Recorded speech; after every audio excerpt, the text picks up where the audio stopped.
website. I can now kind of half see you. Okay, we're live. Oh, you mean while I was starting the call, you could see me? I could kind of, through a sort of a haze. Yeah. Oh, yeah. Excellent. Hey, everyone. It's October 17th, 2024. Sorry for missing last week. I was really, really quite ill, but feeling a lot better now. So hopefully I won't have any coughing spells. Richard can take over if I do. Well, if you don't, I will. I've got a cold as well. I'm nowhere near as bad as you. I know. We're a mess. I think. Well, we had this Saharan dust storm come in. Mm-hmm. I reckon that brought a bunch of disease with it too. Could have, yeah. It's weird here because that happens. Well, the first few years I was here, I didn't notice it at all. But last few years, it seems like every year you wake up, you go outside, and everything's kind of orangey, yellow, haze, and it's what's happening? Is it the apocalypse? What's going on? And, just about the Sahara sand blowing over and causing us all kinds of respiratory issues. Okay, hey, it's been quite a week. So, our last episode, we talked about October, and that was, the first week of October. And I think you made a comment like, oh, it's not working out. And I was like, hang on. We still got a lot of time. And you know what? October did happen, and we've had a lot of strength, and we're still strong with a little bit of a pullback right now. We'll take a look at that in a minute, but it's interesting. And we'll also take a look at the ETF inflows. They've been very strong. There's a lot of interesting things out there. And, Bitcoin, I think we've made this comment a few times that it damn near has to be one of the toughest assets to trade, because if you're a market technician, and when I bring up the silly charts, I'm just looking at some pretty basic support and resistance. I'm not using any Fibonacci's. I'm not looking at EMAs. I'm not going technical. I think most guys get blown away with the technicals because it's just an erratic load of chaos. And so people get frustrated and they say, well, what do I follow? How do I know when to go long or when to go short or when to hold? Or, there's never any clear answer, of course. But I think in this episode, we're going to talk a little bit about that. And it might help people a little bit more in terms of not panicking and just kind of saying, okay, hang on, this is normal. So let me bring up the, actually, you know what I'll do? Let's just take a look at Bitcoin first, inflows, and then we'll go on to the subject, just because I don't want to have to break up the slide presentation. So let me go ahead and bring up my trading view, because I'd rather look at trading view, and I'll share my screen. Can you see this? Yes. Oh, look at this. Look, I happen to have the S&P up right now. Look at this. That's crazy. This is the move up in Bitcoin. That pullback, everybody expected. It's right back up. I mean, let's look at the 4-hour chart. I mean, geez, Louise, Papa Cheese. It's just crazy. And when we're looking at gold super strong. Oil, I need that thing to get up. But even silver, showing some strength. But anyways, back to the Bitcoin silly chart. Hey, we hung up in this area, which is what I said would happen. And I think the day before it went up, it was kind of pressing up here. I said, well, if it goes, we're going to 68. And sure enough, we went up to, I think 60. Did we get up to 69 or pretty close? Anyways, I'm going to go back to the 1-hour chart. So it was pretty good. And of course, we expect it to hit its head around here. That would be perfectly normal. And then beyond there, that's all-time high level. So we're so close to all-time highs that, let's just imagine that, we go up and we hang out here for a while. It starts threatening. Well, if it busts, get out of the way of the freight train. There could be a wick through and back down and some nonsense. Sure, but it wants to go. Do not be selling 75,000 calls, in my opinion, or 76,000 calls, in my opinion, unless it's a huge move and maybe it's the next day. I don't know. If you're into selling short-term calls, fine. I would just stay away from that freight train. Now, that doesn't mean it's going to go straight to 150,000. That would take an enormous amount of capital. There's going to be pullbacks and all kinds of opportunities to sell calls. But on that initial breakup on this strength, I wouldn't be surprised to see it, punch 80.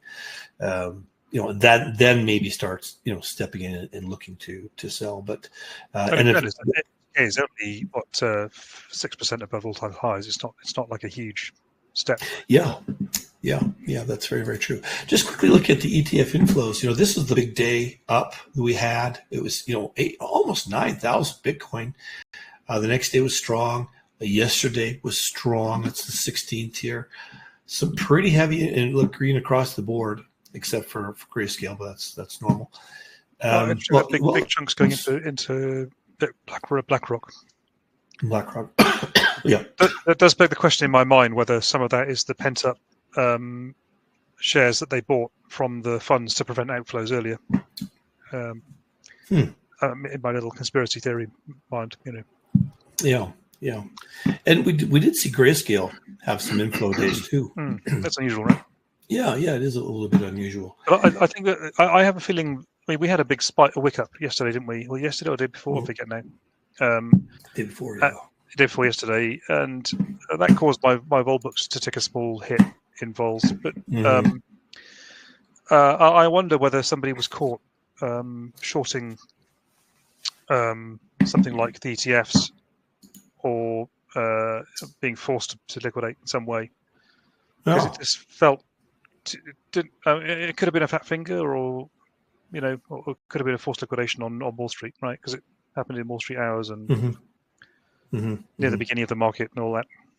Yeah. I don't know. Excuse me. I don't even really remember seeing articles coming out afterwards saying this is definitively this. It just seemed to be a combination of things which caused it. But here, let me get out of this, and we'll jump into the slides here, and we can start talking about today's topics. Let me just bring up slides here. Excuse me. All right. So what are we talking about today? Well, today is, is Bitcoin really a safe haven asset? And what really drives its price? The talk has always been for years that it's digital gold, and hey, it's a safe haven. And but looking at people's P&Ls and equity and trying to trade it, 30% drawdowns. I mean, doesn't seem like too safe of a haven sometimes. So let's take a closer look at this. So here's gold versus the US dollar.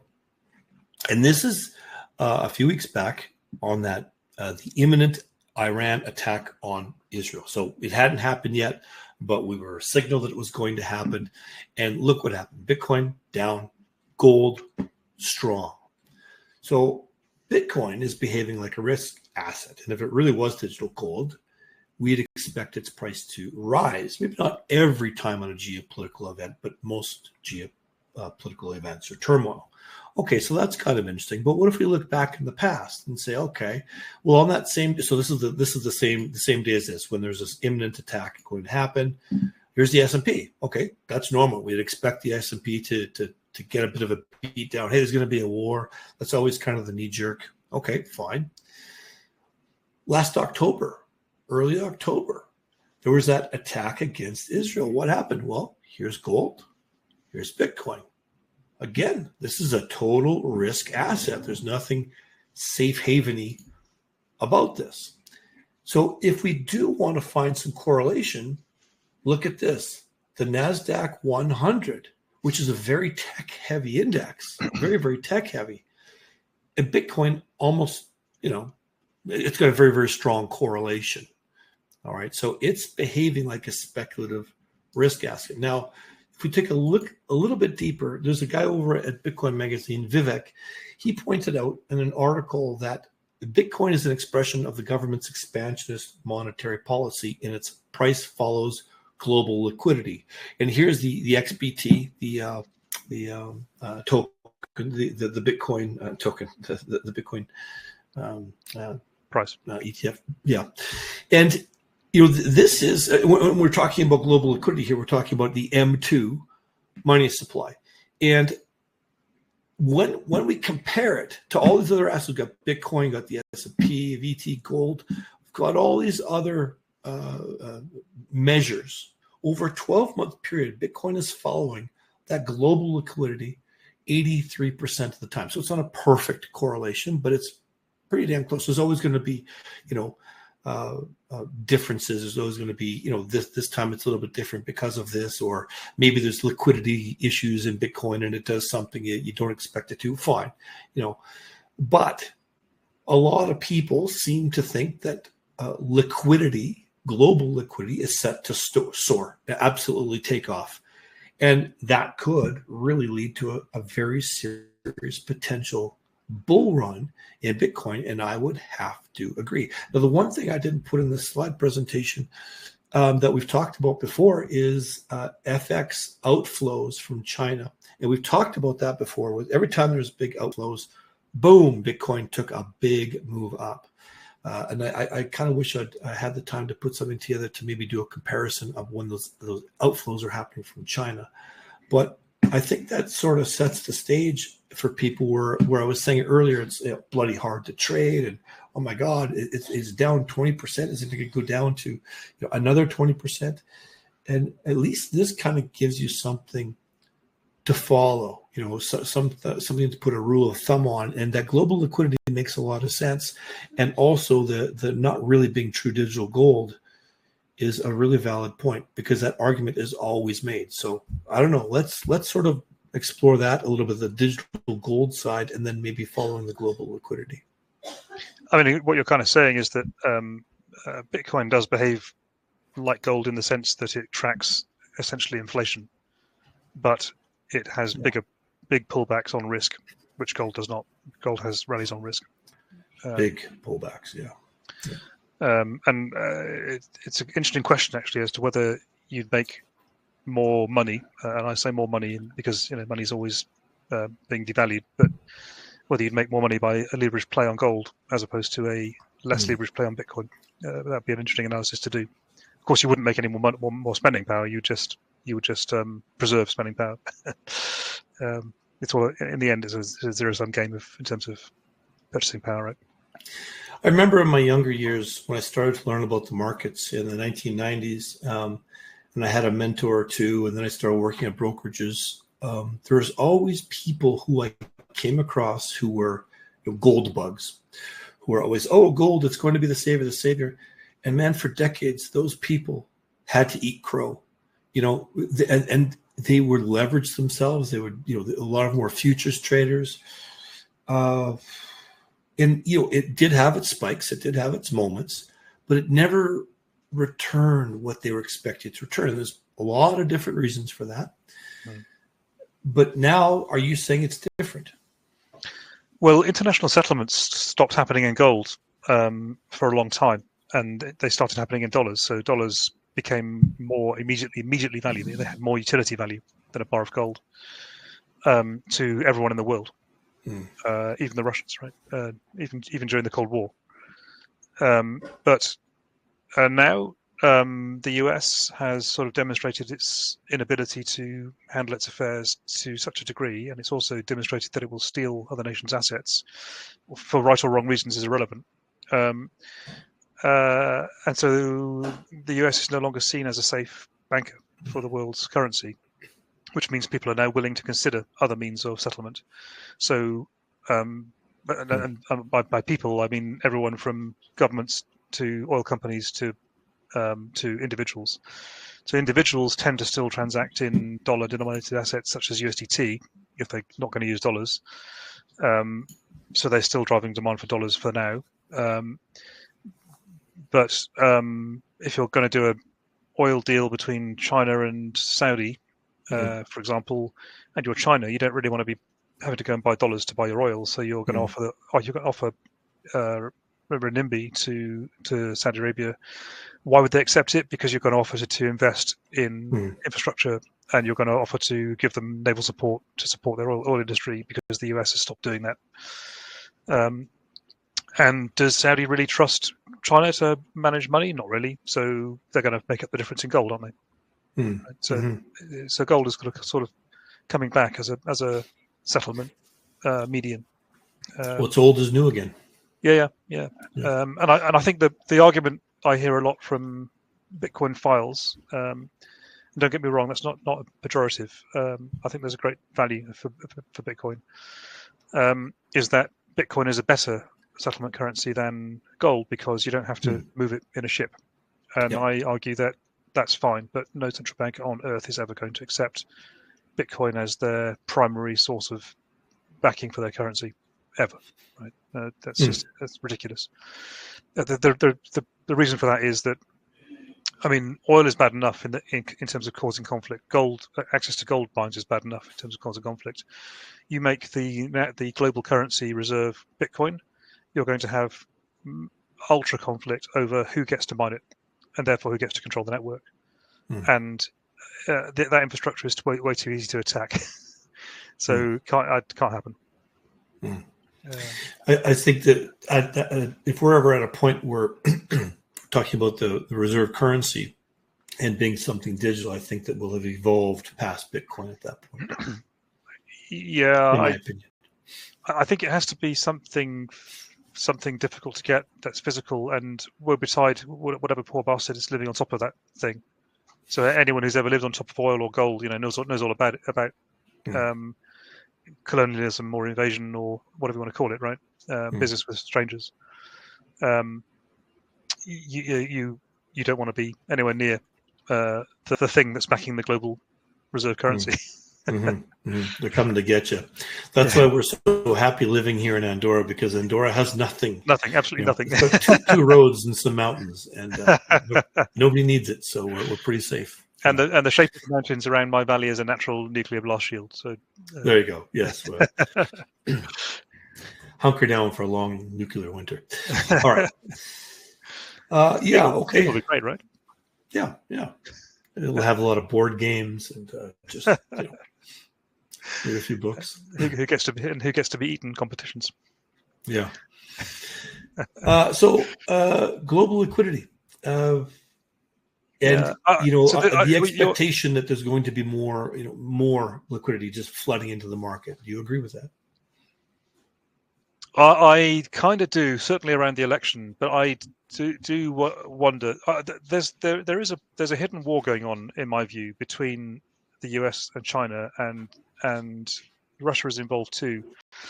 And I was saying, if you can hear my dog vomiting in the background, I apologize. I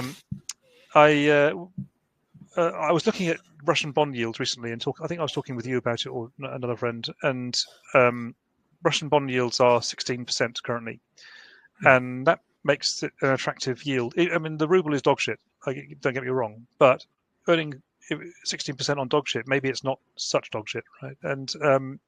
And Russia are sitting on all the minerals on Earth, and they do have enough nuclear weapons to stop people coming to get them.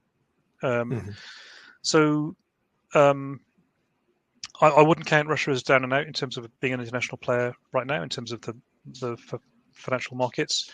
China certainly has an interest in weaning itself off dollar dependency.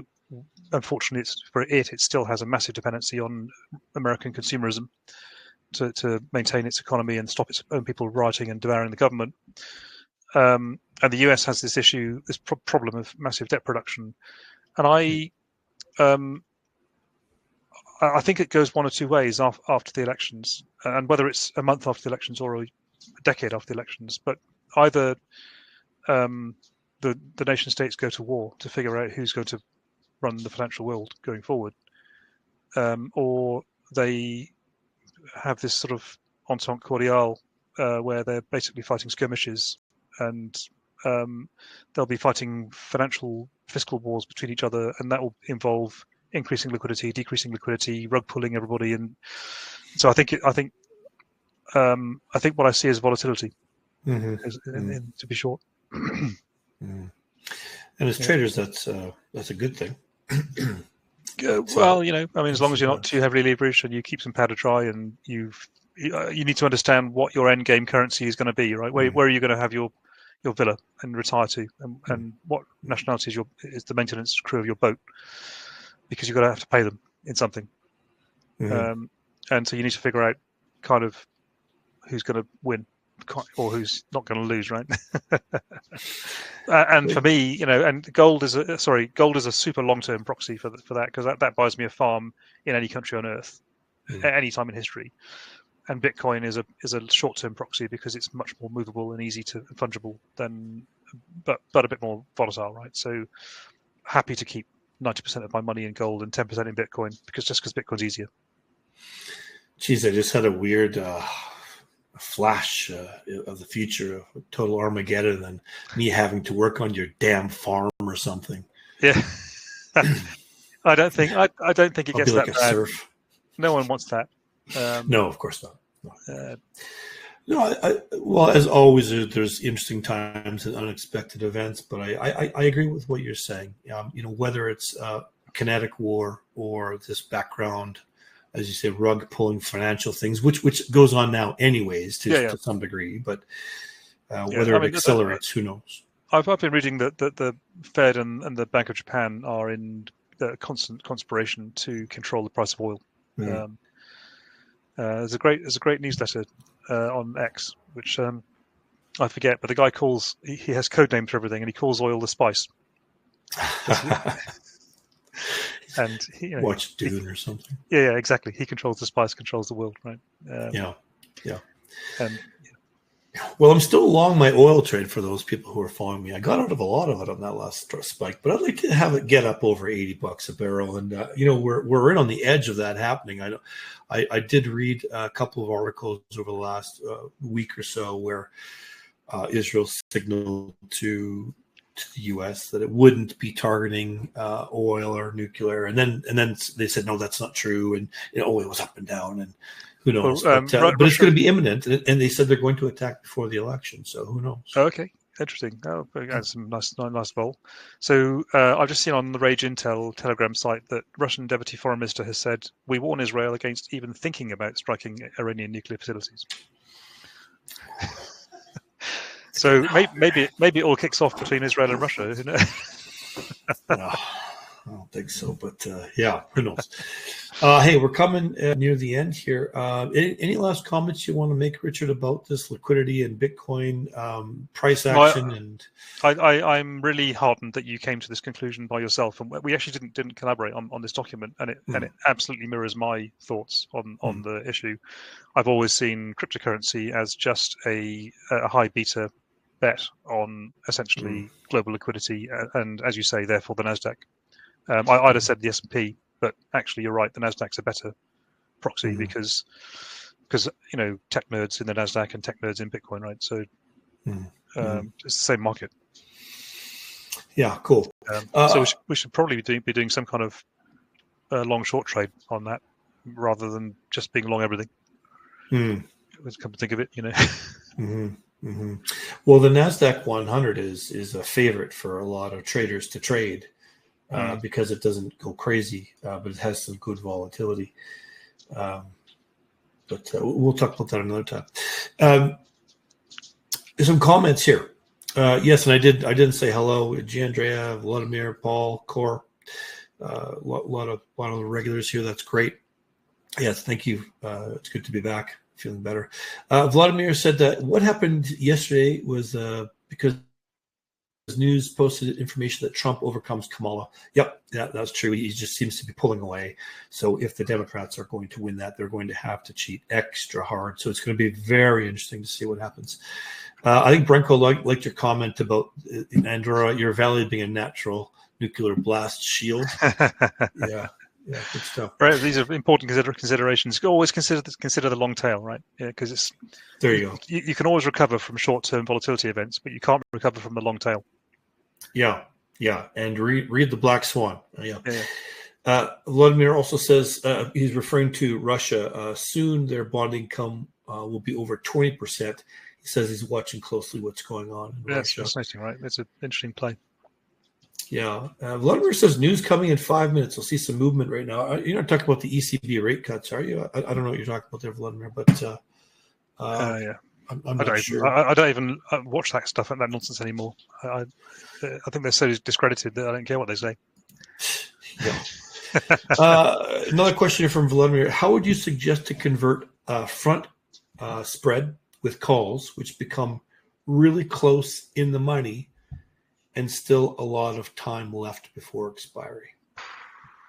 I've been doing some housekeeping on some of my accounts over the past couple of days. So we had vols in the short weeks, 1 and 2 weeks, creeping down to sort of 44, 42-ish. And we had vols out at 1 month, still up at sort of 55, 57.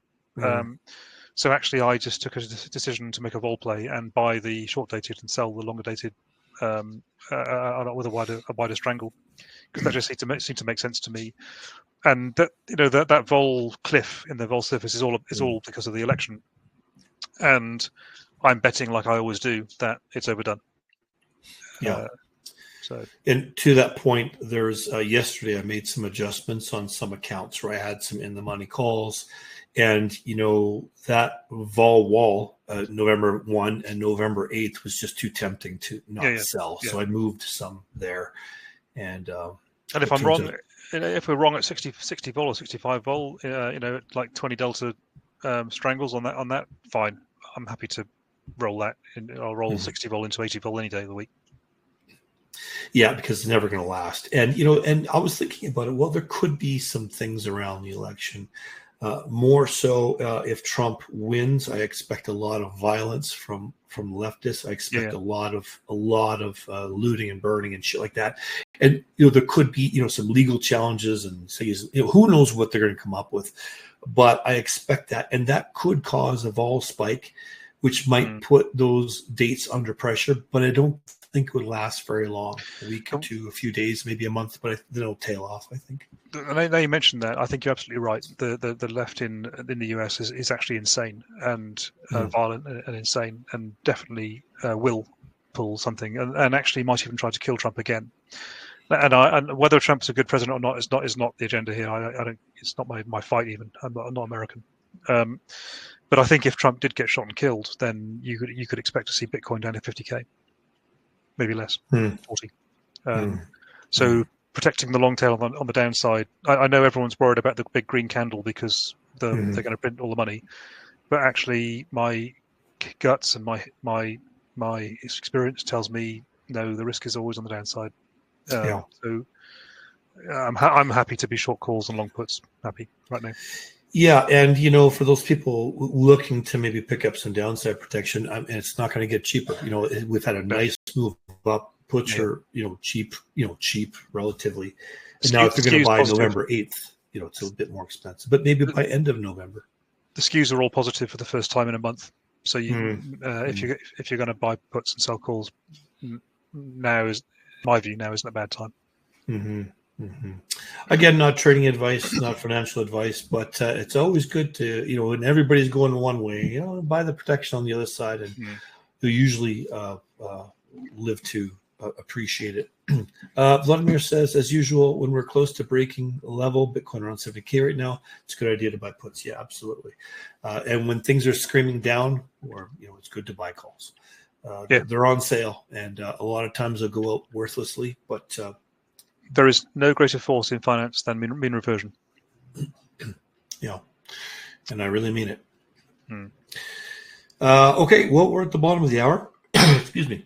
If there's any last questions, let's get them in now. Otherwise, we'll shut her down. And we're at 67,000 right now, Bitcoin.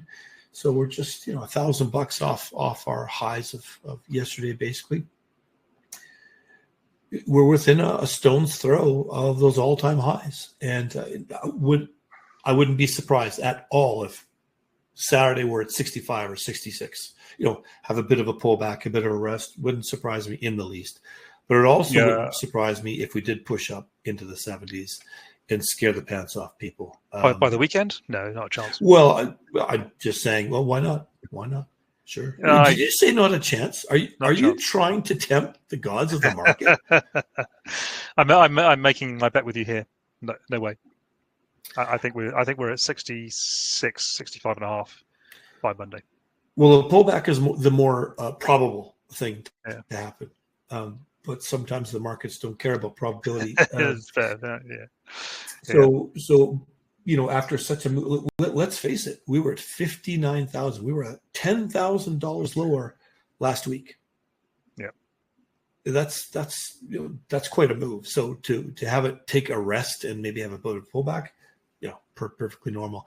I think even on some of my long-oriented accounts, I am now slightly delta negative, just because you're rolling and adjusting, and as things keep moving in one direction, the delta slides. So I'm quite happy to be a little bit negative right now. I think we're probably going to pull back to mid-60s.